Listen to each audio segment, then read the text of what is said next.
राजमहल की ऊंची दीवारों के पीछे एक साजिश जन्म ले रही थी। फारस का साम्राज्य शक्ति, वैभव और सत्ता से चमकता हुआ, लेकिन उस चमक के पीछे छिपी थी एक लड़की की किस्मत। एक अनाथ जिसे इतिहास रानी एस्तेर के नाम से जानने वाला था। जब पूरे राष्ट्र के विनाश का फरमान जारी हुआ, जब मौत की तारीख तय हो चुकी थी, तब एक निर्णय सब कुछ बदल सकता था।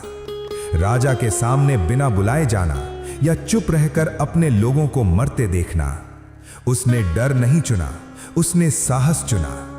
यह सिर्फ एक रानी की कहानी नहीं, यह विश्वास की वो जंग है जिसने मौत के दिन को त्योहार में बदल दिया। एस्तर, एक निर्णय जिसने इतिहास बदल दिया। राजमहल की ऊंची दीवारों के भीतर उस रात अजीब सा सन्नाटा था। फारस का विशाल साम्राज्य अपने वैभव और शक्ति के लिए दूर दूर तक जाना जाता था, लेकिन उस शाही चमक के पीछे कई अनकही कहानियां भी छिपी थी। उसी साम्राज्य में एक साधारण सी यहूदी लड़की रहती थी, एस्तेर।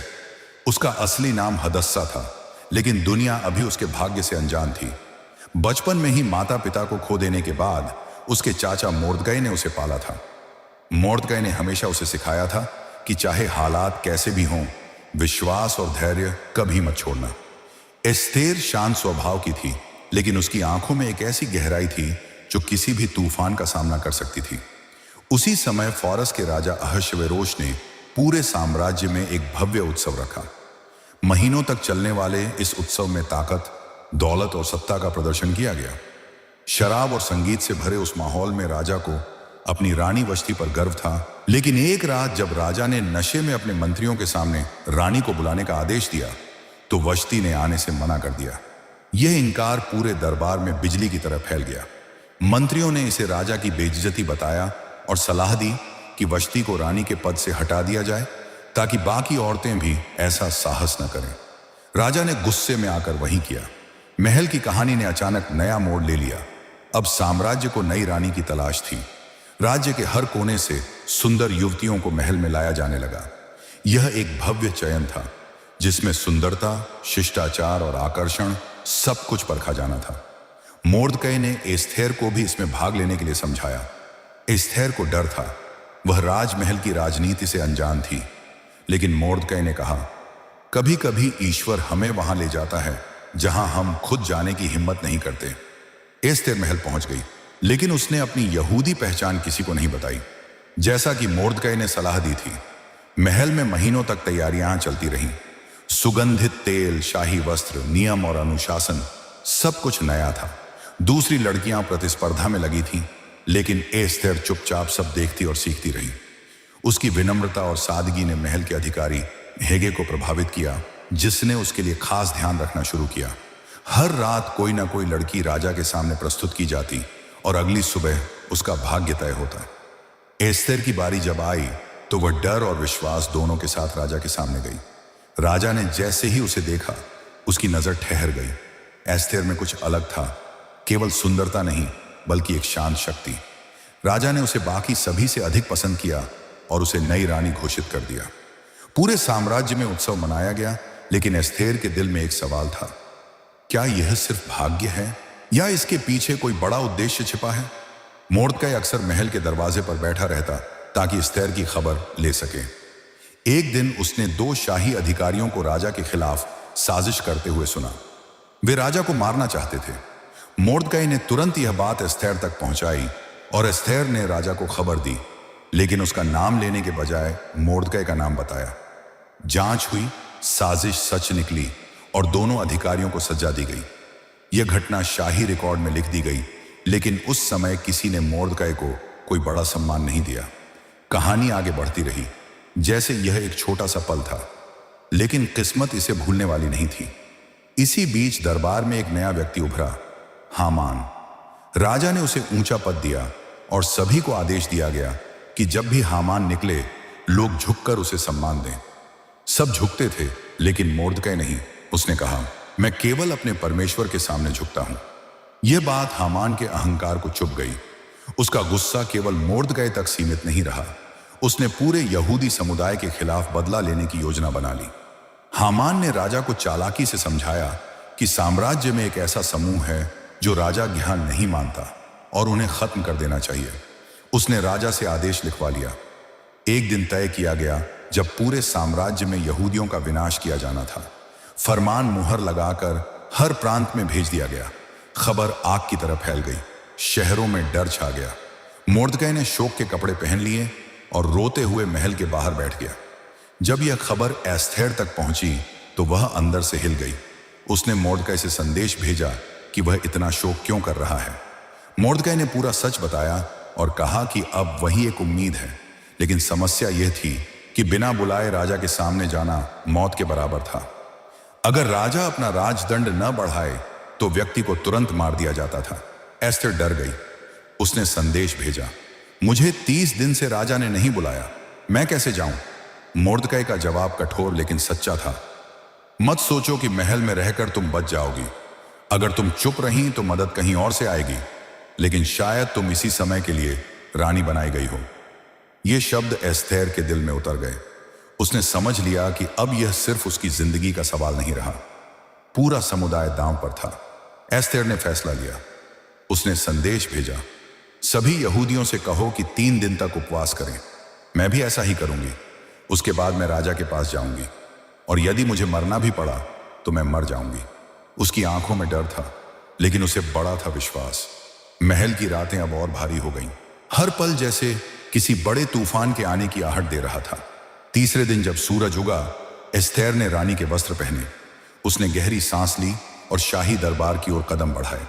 हर कदम के साथ उसका दिल तेज धड़क रहा था। दरबार के विशाल द्वार खुले और सबकी निगाहें उस पर टिक गईं। वह बिना बुलाए राजा के सामने खड़ी थी। एक ऐसा कदम जो उसके जीवन का अंत भी बन सकता था या पूरी कहानी को बदल सकता था। और उसी पल राजा की नजर उस पर पड़ी। कमरे में जैसे समय रुक गया। एस्थेर खड़ी थी अपने भाग्य के सबसे निर्णायक क्षण में, और अगला पल तय करने वाला था कि इतिहास उसे कैसे याद रखेगा। दरबार के विशाल कक्ष में सन्नाटा छा गया था।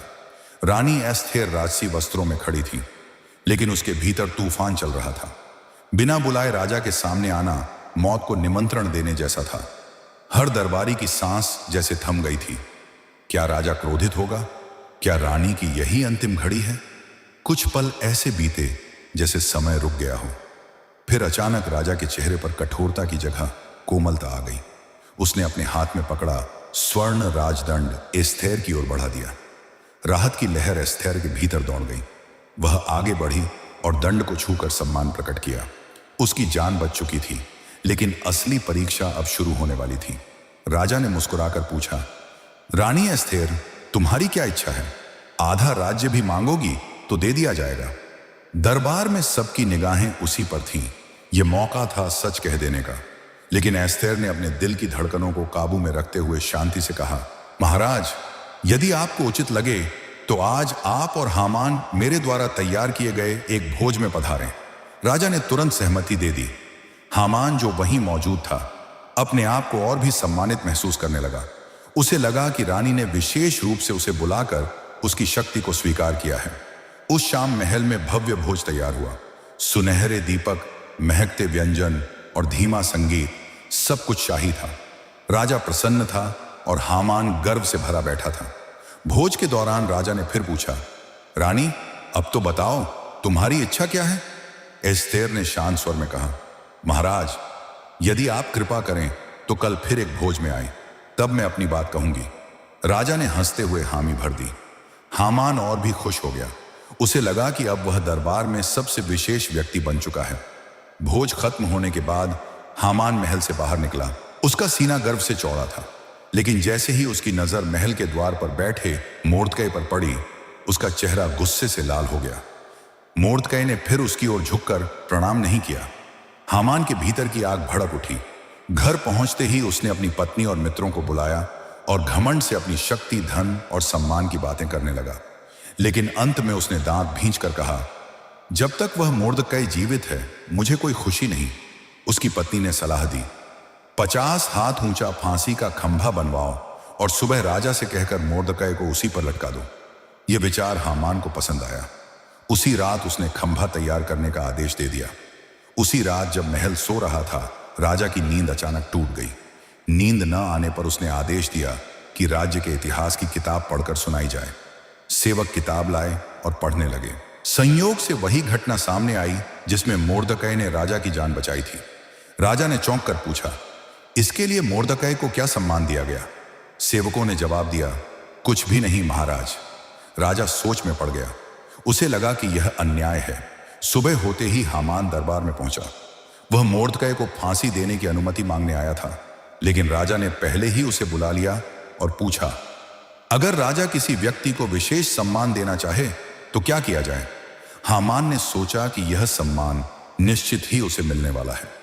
उसने गर्व से कहा, ऐसे व्यक्ति को राजा के वस्त्र पहनाए जाए, उसे शाही घोड़े पर बिठाकर पूरे नगर में घुमाया जाए और घोषणा की जाए कि राजा जिसे सम्मान देना चाहता है उसे ऐसा सम्मान मिलता है। राजा मुस्कुराया और बोला, बहुत अच्छा, तुरंत यही सब मोर्दकै के लिए करो। हामान का चेहरा पीला पड़ गया। उसकी आवाज जैसे खो गई, लेकिन राजा का आदेश टाला नहीं जा सकता था। मजबूरी में उसे मोर्दकै को शाही वस्त्र पहनाने पड़े।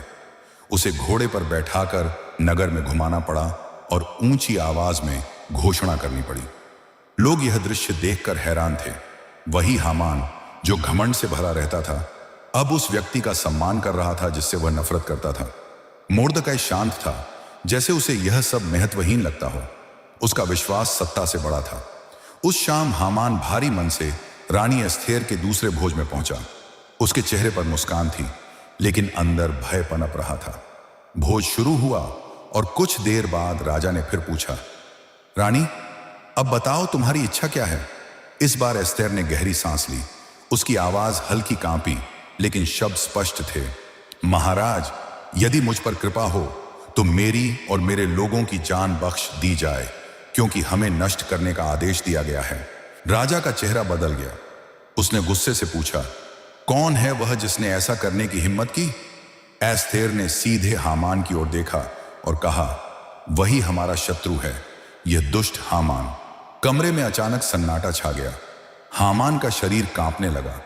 राजा गुस्से में उठकर बाहर चला गया। हामान अब समझ चुका था कि उसका खेल खत्म हो चुका है। वह डर के मारे एस्थेर के पास गिर पड़ा और दया की भीख मांगने लगा। उसी पल राजा वापस लौटा और यह दृश्य देखकर और भड़क गया। तभी एक सेवक ने बताया कि हामान ने मोर्दकै के लिए फांसी का खंभा बनवाया है, उसी मोर्दकै के लिए जिसने राजा की जान बचाई थी। राजा ने क्रोध में आदेश दिया, उसे उसी खंभे पर लटका दो। कुछ ही समय में हामान का अंत हो गया। महल में सत्ता का संतुलन बदल चुका था। राजा ने हामान की सारी संपत्ति एस्थेर को दे दी और मोर्दकै को राजदरबार में ऊंचा पद मिला। लेकिन एक समस्या अभी बाकी थी। वह फरमान जो यहूदियों के विनाश के लिए पहले ही जारी हो चुका था, उसे सीधा रद्द नहीं किया जा सकता था। एस्थेर जानती थी कि लड़ाई अभी खत्म नहीं हुई है। रात को वह महल की खिड़की से बाहर देख रही थी। हवा शांत थी, लेकिन उसके मन में अगली चुनौती की आहट साफ थी। उसने एक बार फिर महसूस किया कि उसका जीवन अब सिर्फ उसका नहीं रहा। भाग्य ने उसे वहीं खड़ा किया था जहां से पूरे इतिहास की दिशा बदल सकती थी। और अब अगला कदम तय करने वाला था कि उसके लोगों का भविष्य क्या होगा। रात का अंधेरा महल की ऊंची खिड़कियों से भीतर उतर रहा था, लेकिन रानी एस्थेर की आंखों में नींद नहीं थी। हामान का अंत हो चुका था, फिर भी उसके दिल का बोझ कम नहीं हुआ था। असली खतरा अभी बाकी था।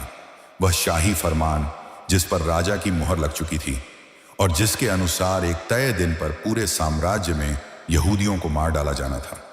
फारस का कानून ऐसा था कि एक बार जारी किए गए शाही आदेश को वापस नहीं लिया जा सकता था। इसका मतलब था कि हामान मर गया था, लेकिन उसकी बनाई हुई आग अभी भी जल रही थी। सुबह होते ही एस्थेर ने फिर साहस जुटाया और राजा के सामने पहुंची। इस बार वह केवल रानी नहीं थी, वह अपने लोगों की आखिरी उम्मीद थी। वह राजा के पैरों के पास झुक गई और आंसुओं से भरी आवाज में बोली, महाराज, कृपा करके वह आदेश बदल दीजिए जिससे मेरे लोगों का विनाश होने वाला है। राजा ने उसे उठाया, लेकिन उसके चेहरे पर असहायता साफ थी। उसने कहा, एस्थेर, जो आदेश मेरे नाम और मुहर से निकल चुका है उसे बदला नहीं जा सकता, लेकिन एक नया आदेश लिखा जा सकता है। यह सुनते ही एस्थेर और मोर्दकै समझ गए कि रास्ता अभी भी खुला है। राजा ने अपनी मुहर वाली अंगूठी जो पहले हामान के पास थी, अब मोर्दकै को दे दी। यह केवल सम्मान नहीं था, यह शक्ति थी। मोर्दकै अब साम्राज्य के सबसे प्रभावशाली लोगों में से एक बन चुका था। उसी दिन शाही लेखक बुलाए गए, घोड़ों की तेज रफ्तार से चलने वाले संदेशवाहक तैयार किए गए। एक नया फरमान लिखा गया, यहूदियों को अपने बचाव का अधिकार दिया गया। अगर कोई उन पर हमला करे तो वे एकजुट होकर अपनी रक्षा कर सकते थे।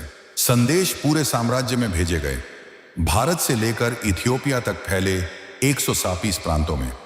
जहां पहले डर था, अब उम्मीद की हल्की किरण दिखाई देने लगी। लेकिन समय तेजी से बीत रहा था। वह दिन नजदीक आ रहा था जब लड़ाई तय थी। यहूदियों के घरों में उपवास और प्रार्थना चल रही थी। लोग हथियार जुटा रहे थे, परिवार एक दूसरे को मजबूत बना रहे थे। हर कोई जानता था यह सिर्फ जीवित रहने की लड़ाई नहीं, बल्कि अस्तित्व की लड़ाई है। मोर्दकै अब शाही वस्त्र पहनकर दरबार से निकलता था। जो लोग पहले उसे नजरअंदाज करते थे, अब सम्मान से झुकते थे। लेकिन उसके दिल में गर्व नहीं, बल्कि जिम्मेदारी थी। वह जानता था कि एक गलत कदम हजारों जिंदगियों को खतरे में डाल सकता है। एस्थेर भी महल के भीतर लगातार प्रार्थना करती थी। बाहर से सब शांत दिखता था, लेकिन भीतर उसका दिल हर दिन भारी होता जा रहा था। आखिर वह दिन आ ही गया। सूरज उगा और पूरे साम्राज्य में तनाव फैल गया। जिन लोगों ने यहूदियों के खिलाफ नफरत पाल रखी थी, वे हमला करने के लिए तैयार थे। लेकिन उन्हें अंदाजा नहीं था कि हालात बदल चुके हैं। यहूदी अब कमजोर नहीं थे, वे संगठित थे और उन्हें कानूनी अधिकार भी मिल चुका था। जैसे ही हमले शुरू हुए, शहर शहर लड़ाइयां छिड़ गईं। राजधानी शूषण में संघर्ष सबसे तीव्र था। गलियों में शोर था, तलवारों की टकराहट गूंज रही थी। यहूदियों ने एकजुट होकर अपने परिवारों और घरों की रक्षा की। उनका आत्मविश्वास इस बात से भी बढ़ गया था कि मोर्दकै अब राजा के सबसे करीबी सलाहकारों में था। कई लोग जो पहले उनके विरोधी थे, अब डर के कारण उनके खिलाफ खड़े होने की हिम्मत नहीं कर पाए।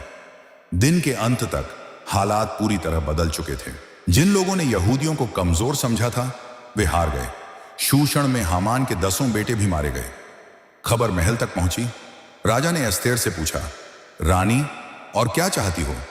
एस्थेर ने सावधानी से कहा, महाराज, यदि अनुमति हो तो शूषण में एक दिन और यहूदियों को अपने बचाव का अवसर दिया जाए, ताकि खतरा पूरी तरह समाप्त हो सके। राजा ने अनुमति दे दी। दूसरे दिन भी संघर्ष हुआ, लेकिन अब जीत साफ नजर आ रही थी। जब सब समाप्त हुआ तो पूरे साम्राज्य में एक अलग ही माहौल था।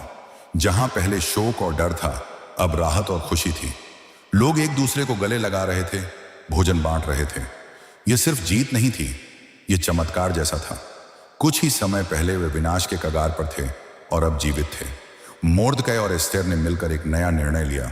उन्होंने तय किया कि इस दिन को हमेशा याद रखा जाएगा, ताकि आने वाली पीढ़ियां कभी ना भूलें कि कैसे मृत्यु का दिन खुशी में बदल गया। इस उत्सव का नाम रखा गया पुरीम। लोग उपहार बांटने लगे, गरीबों की मदद करने लगे और खुशियां मनाने लगे। यह सिर्फ एक त्योहार नहीं था, यह विश्वास की जीत का प्रतीक बन गया। रात को महल की छत पर खड़ी एस्थेर ने दूर शहर की रोशनी देखी। लोग जश्न मना रहे थे, ढोल बज रहे थे, हंसी की आवाज गूंज रही थी। उसके मन में शांति थी, लेकिन साथ ही एक गहरी समझ भी। अगर उसने उस दिन डर के कारण चुप्पी चुन ली होती तो यह सब कभी ना होता। उसने महसूस किया कि कभी कभी ईश्वर हमें ऐसे स्थान पर रखता है जहां हमारा एक निर्णय हजारों जिंदगियां बदल सकता है। मोर्दकै उसके पास आया। दोनों कुछ देर तक बिना बोले खड़े रहे। उनके बीच कोई शब्द नहीं, सिर्फ संतोष था। उन्होंने तूफान देखा था, डर महसूस किया था और अब शांति का सूरज सामने था। लेकिन कहानी अभी पूरी नहीं हुई थी, क्योंकि इतिहास केवल जीत से नहीं बनता, वह इस बात से बनता है कि लोग उस जीत को कैसे याद रखते हैं और उसे क्या सीखते हैं। एस्थेर जानती थी कि उसका नाम अब सिर्फ एक रानी का नहीं रहेगा, बल्कि साहस और विश्वास की मिसाल बन जाएगा। और इसी एहसास के साथ साम्राज्य की रात धीरे धीरे एक नई सुबह की ओर बढ़ने लगी। शूषण की सुबह अब पहले जैसी नहीं थी। जिन गलियों में कभी डर का साया मंडराता था, वहां अब जीवन की धड़कन लौट आई थी। लोग अपने घरों से बाहर निकल रहे थे, बाजार फिर से सजने लगे थे, बच्चों की हंसी हवा में घुल रही थी। लेकिन रानी एस्थेर के दिल में एक गहरी शांति के साथ साथ एक नई जिम्मेदारी भी थी। युद्ध खत्म हो चुका था, मगर इतिहास को सही दिशा देना अभी बाकी था। महल के भीतर राजा अहश्वेरोश अपने दरबारियों के साथ बैठा था। साम्राज्य में शांति लौटने की खबरें आ रही थीं। मोर्दकै, जो कभी महल के दरवाजे पर बैठने वाला एक साधारण व्यक्ति था, अब शाही वस्त्रों में राजा के सबसे विश्वसनीय सलाहकारों में खड़ा था। उसकी आंखों में गर्व नहीं बल्कि विनम्रता थी। उसने सत्ता को कभी अपने लिए नहीं चाहा। उसका उद्देश्य केवल अपने लोगों की रक्षा था। एस्थेर और मोर्दकै ने मिलकर यह तय किया कि इस जीत को केवल एक घटना बनकर खत्म नहीं होने देना चाहिए।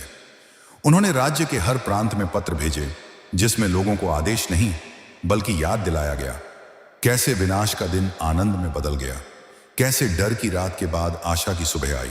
उन्होंने कहा कि हर साल इन दिनों को उत्सव की तरह मनाया जाए ताकि आने वाली पीढ़ियां याद रखें कि साहस और विश्वास कभी व्यर्थ नहीं जाते। धीरे धीरे प्रीम का उत्सव पूरे साम्राज्य में फैलने लगा। घरों में दावतें होने लगीं, लोग एक दूसरे को उपहार देने लगे, गरीबों की मदद की जाने लगी। यह सिर्फ जश्न नहीं था, यह एक याद थी कि कभी उनके अस्तित्व पर खतरा था और कैसे वह खतरा मिट गया। एस्थेर महल की खिड़की से यह सब देखती और उसके चेहरे पर हल्की मुस्कान आ जाती।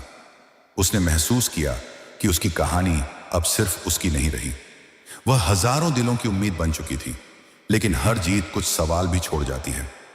एक रात एस्थेर अकेली बैठी थी। उसके सामने शाही दीपक जल रहे थे, लेकिन उसकी सोच दूर अतीत में भटक रही थी। वह दिन जब वह एक साधारण लड़की थी, जब महल का नाम भी उसके लिए अजनबी था। उसने खुद से पूछा, क्या मैं सच में इसके लिए चुनी गई थी? और जवाब उसे अपने भीतर ही मिला। हाँ, शायद हर इंसान के जीवन में एक ऐसा पल आता है जब उसे डर और साहस के बीच चुनाव करना पड़ता है। उसने साहस चुना था। मोर्दकै अक्सर उसे याद दिलाता, एक छोटा सा निर्णय भी इतिहास बदल सकता है। अब लोग मोर्दकै को सम्मान से देखते थे। कई अधिकारी उसकी सलाह मानते थे और साम्राज्य में यहूदियों की स्थिति पहले से कहीं बेहतर हो गई थी। लेकिन उसने कभी अपने मूल्यों को नहीं छोड़ा। वह हमेशा लोगों के बीच जाता, उनकी बातें सुनता और न्याय के लिए आवाज उठाता। समय धीरे धीरे आगे बढ़ा। वर्षों बाद भी लोग उस घटना को याद करते रहे। हर बार जब पुरीम का उत्सव आता, बच्चे एस्थेर और मोर्दकै की कहानी सुनते। वे सीखते कि शक्ति केवल सिंहासन से नहीं आती, सच्ची शक्ति सही समय पर सही कदम उठाने में होती है। एस्थर का नाम महिलाओं के लिए साहस का प्रतीक बन गया। उसने दिखाया कि चुप्पी कभी कभी सबसे बड़ा खतरा होती है और आवाज उठाना ही जीवन बचा सकता है। एक शाम जब सूरज ढल रहा था, एस्थर महल की छत पर खड़ी दूर आसमान को देख रही थी। हवा शांत थी और शहर की रोशनियां धीरे धीरे जल रही थी। उसने अपने जीवन को पीछे मुड़कर देखा।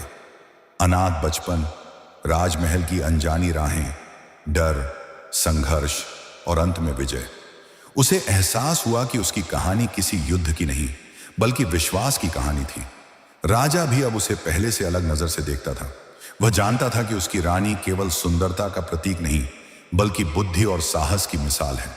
उनके बीच सम्मान का रिश्ता गहरा हो चुका था। कई बार दरबार में जब कठिन फैसले लेने होते, राजा एस्थेर की राय जरूर पूछता। और फिर एक दिन जब पुरीम का उत्सव पूरे साम्राज्य में मनाया जा रहा था, एस्थेर ने देखा कि लोग नाच रहे हैं, गा रहे हैं, एक दूसरे को गले लगा रहे हैं। उस पल उसे लगा कि यही उसकी असली जीत है, न कि शक्ति, न राजसी पद, बल्कि यह कि उसके लोगों का भविष्य सुरक्षित है। कहानी यहीं खत्म नहीं होती, क्योंकि एस्थेर की विरासत उसके बाद भी जीवित रही। हर साल जब पुरीम मनाया जाता, लोग उसकी कहानी फिर से सुनते और हर बार उन्हें याद दिलाया जाता कि कभी एक रानी ने अपने डर से ऊपर उठकर पूरे राष्ट्र को बचाया था। वह केवल इतिहास का हिस्सा नहीं बनी, वह विश्वास की जीवित मिसाल बन गई। रात गहराने लगी थी। महल के आंगन में दीप जल रहे थे। एस्थेर ने आखिरी बार शहर की ओर देखा और धीमे से मुस्कुराई। उसने जाना कि उसका काम पूरा हो चुका है। वह अब सिर्फ एक रानी नहीं रही, वह एक ऐसी कहानी बन गई थी जिसे समय कभी मिटा नहीं पाएगा। और इसी तरह एक साधारण लड़की की कहानी जिसने सही समय पर साहस चुना, सदियों तक सुनाई जाने वाली दास्तान बन गई। एक ऐसी दास्तान जो याद दिलाती है कि जब विश्वास और हिम्मत साथ हों तो सबसे अंधेरी रात भी नई सुबह में बदल जाती है।